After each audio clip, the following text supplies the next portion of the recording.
근데 어차피 뭐 매각을 할 수밖에 없는데 그 인수하는 업체가 되게 이제 뭐 신문대에서도 뭐 약간씩 이제 예상 거래 그러니까 뭐 예상 회사도 이렇게 거론되고 막 그랬었는데 일단은 저 개인적인 의견입니다. 네네. 일단 충분한 경험을 갖고 있는 물류 회사가 좀 인수를 했으면 좋겠고요. 네. 전혀 이거는 뭐 어떤 대기업의 자금이 많고 조직이 뭐 저기 거대하고 뭐 이런 기업보다는 충분한 경험을 쌓고 있고 물류에 대한 나름대로의 노하우를 갖고 있고 그거에 대해서 언제든지 리스크에 대한 것을 뭐 이렇게 대비를 잘 할 수 있고 하는 그런 전문 업체가 물류 전문 업체가 그쪽으로 매각이 됐으면 하는 의견입니다. 뭐 제 개인적인 뭐 이니셜로 얘기를 하고 싶은데 굉장히 조심스럽기 때문에 그렇게 그런 기업으로 네. 아니요, 그 말씀에 저도 전적으로 동감하고 있습니다. 네. 지금 지난 3월 7일 날 삼성증권 3일 회계법인 법무법인 광장에서 저희 매각에 관한 자문 용역 계약을 체결했어요. 이제 시작된 겁니다. 이제는 스케줄에 의해서 이제 매각 절차가 밟아지겠습니다만은 문제는 내부적으로 들어가면 실제적으로 굉장히 어려운 문제가 많이 있는데요. 전체적으로 본 정부 지분이 34.56%입니다. 그러니까 뭐 이 산업은행이 20.69%, 그다음에 해양진흥공사가 19.96%, 그다음에 신복 신용보증기금이 5% 해서 35.67%가 정부 지분이에요. 그런데 문제는 2,650억 정도의 연구체가 있습니다. 이 연구체는 주식으로 전환할 수가 있는 거예요. 만일 산업은행이라든지 해양진흥공사가 이번 기회에 우리도 확실하게 손 털고 수익을 창출해야 되겠다고 생각하면 전부 주식으로 전환하면 되는 거예요.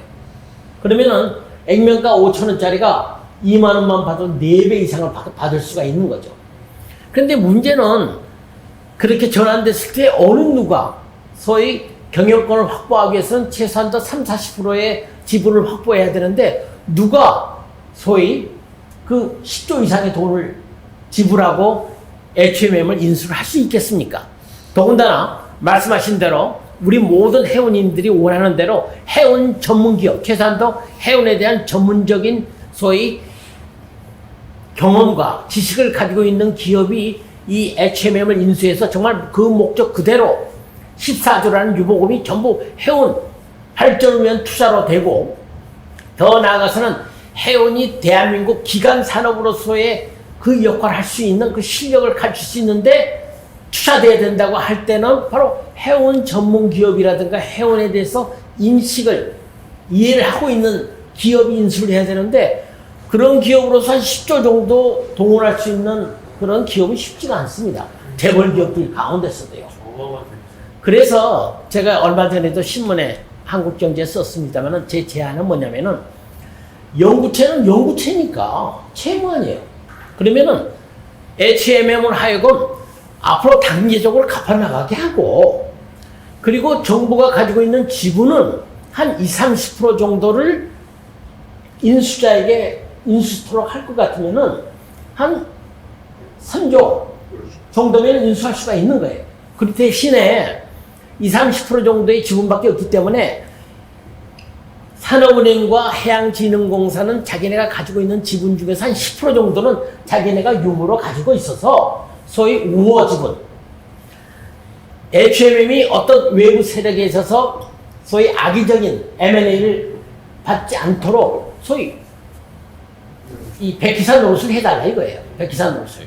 뭐 정부가 어떻든 간에 HMM이 잘 되는 것이 우리나라 해운이 잘 되는 것이고 우리나라 해운이 잘 돼야지만 우리나라 수출입 산업이 잘 되는 거니까 그런 의미에서도 본래 HMM의 20척의 대형 컨테이너선을 건조하는데 정부가 뜻을 같이 하고 이해를 했으니까 그 정신을 살려서 앞으로 그렇게 해줄 것 같으면 정말 해운의 전문 지식을 가지고 경험을 가지고 있는 기업이 인수할 것 같으면은 정말로 향후 두고두고 해운업이 특히 컨테이너 전기 산업이 대한민국 저희 수출입 발전에 저희 견인차 노릇을 할 수 있을 것이다. 그래서 이왕이면은 본래의 목적에 맞게 이야기를 풀어나가자는 것이 제 주장입니다. 네.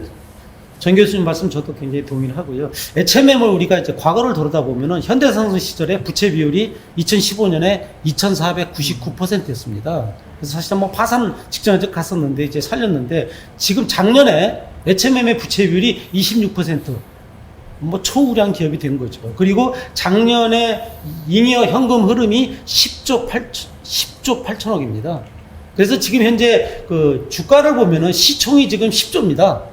제가 오늘도 좀 들어가 보니까 10조가 좀 넘는데, 그러면 일단 시총으로 봐도 10조고 현재 쌓아놓은 캐시라든지 여러 가지 기업 가치로 봐도 이제 10조 이상을 들여야 인수가 가능하다.